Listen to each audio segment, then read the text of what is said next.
Greetings, and thank you for this invitation. Apologies I wasn't able to join you in person, but I'm grateful for this opportunity to say a few words on the importance of tackling methane emissions. As you might know, methane is responsible for around 30% of the rise in global temperatures since the Industrial Revolution, and rapid and sustained reductions in methane emissions are key to limiting near-term global warming and improving air quality. Now, the energy sector, including oil, natural gas, coal, and bioenergy, accounts for around 40% of methane emissions from human activity, and it has the largest potential for abatement in the near term, as you can see here on the right side.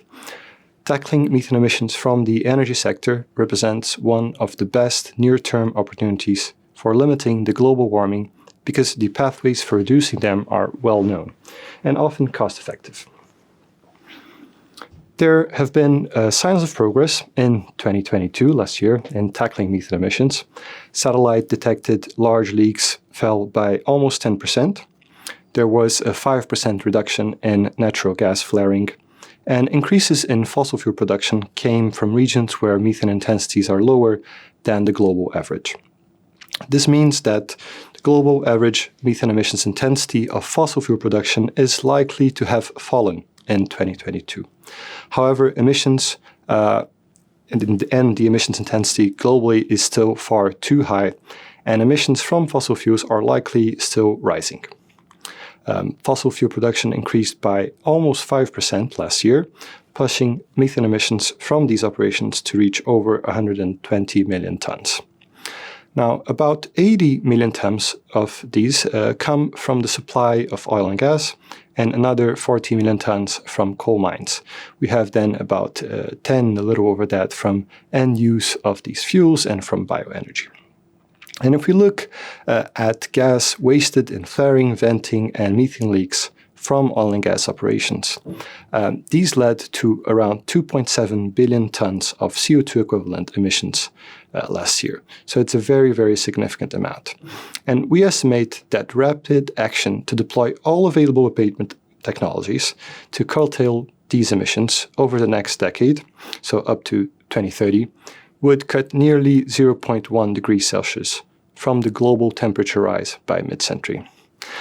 Just to give a sense of what this means in practice, this is the same effect on the global temperature rise as immediately eliminating all the greenhouse gas emissions from all the world's cars, trucks, buses, and 2- and 3-wheelers. So a very big impact.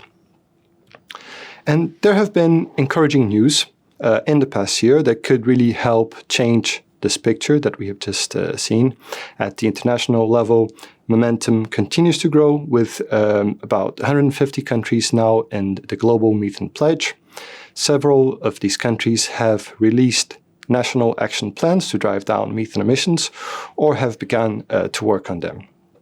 New initiatives, including the joint declaration from energy importers and exporters on reducing greenhouse gas emissions from fossil fuels, are calling for global action to reduce methane emissions in the fossil energy sector to the fullest extent practicable. And there have been also major policy announcements with new regulations in Colombia and Nigeria, a new methane charge in the United States Inflation Reduction Act, and continued progress on new methane proposals in Canada and the European Union, which are expected to come into force this year, or at least come into practice this year.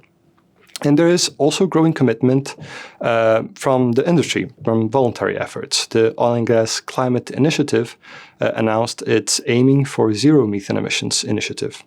And there was continued growth in the number of organizations in the methane guiding principles, for example. Now, even with all these encouraging signs, we cannot lose sight of the fact that we're not seeing the kind of widespread reductions that we would need to be on track to achieve net zero emissions globally by 2050. The IEA's net zero emissions by 2050 scenario maps out a complete and rapid transformation of the energy sector to achieve net zero energy-related CO2 emissions by 2050. This scenario also encompasses rapid reductions in energy-related methane emissions, consistent with the overall goal of limiting the temperature increase to 1.5 degrees Celsius. energy-related methane emissions fall by nearly 100 million tons, or the equivalent of 3 billion tons of CO2 to 2030 in this scenario, so in the next 6 or 7 years. And this reduction in methane emissions accounts for more than 15% of all energy-related greenhouse gas emissions reductions in this net zero emission scenario to 2030. There is really a huge opportunity to cut methane emissions from the energy sector. We estimate that around 70% of methane emissions from oil, gas, and coal operations could be reduced with existing well-known and well-established technology. In the oil and gas sector, emissions can be reduced by over 75% by such measures as implementing leak detection and repair programs and upgrading leaky equipment. Now, in the coal sector, more than half of methane emissions could be cut by making the most of coal mine methane utilization or by flaring or oxidation technologies when energy recovery is not possible. Many of these abatement measures could come at no net cost because the methane that is captured can often be sold. So this is all the part that you see on the left side of this chart. Tackling methane emissions from fossil fuels is not the only opportunity to cut methane emissions. Achieving universal access to clean cooking and modern heating would cut emissions from the incomplete combustion of bioenergy and bring numerous benefits for human health and well-being. There are a lot of good resources and initiatives working on driving down methane emissions. I'm just going to give you a few important ones, a few key examples. The Climate and Clean Air Coalition is a key implementing partner of the Global Methane Pledge. They host the Secretariat of the Pledge and they support development of methane mitigation projects.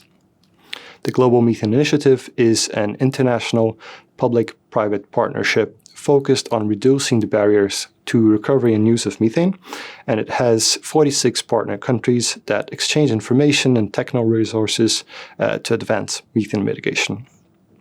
A more recent initiative, the International Methane Emissions Observatory, was set up a couple of years ago to collect and integrate methane emissions data streams, so from satellites to company reporting to ground-based scientific studies.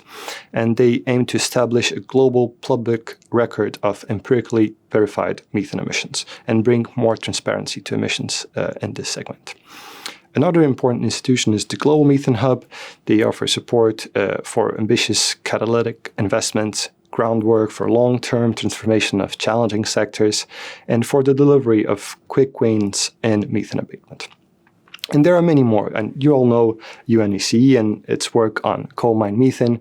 We could mention the Clean Air Task Force, the Environmental Defense Fund, and many others, many other actors and initiatives that are working on driving down methane emissions. And all of these have been accompanied by positive developments on the technology front, greater emissions transparency, signs of improvement in emissions management. However, methane concentrations in the atmosphere continue to increase. If we are to revert this trend, we'll need a lot of on-the-ground action to move the industry beyond intensity improvements to absolute cuts in emissions.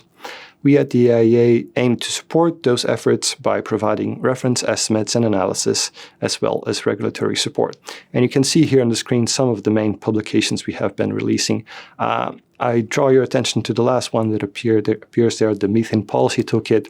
You can look at it for a reference of all the partners, all the organizations and resources that support work on methane abatement in the oil and gas sector. And we look to continue our partnerships with other organizations to further methane action. Thank you very much, and I hope to hear from you soon and to know how the discussions went in the session. Thank you.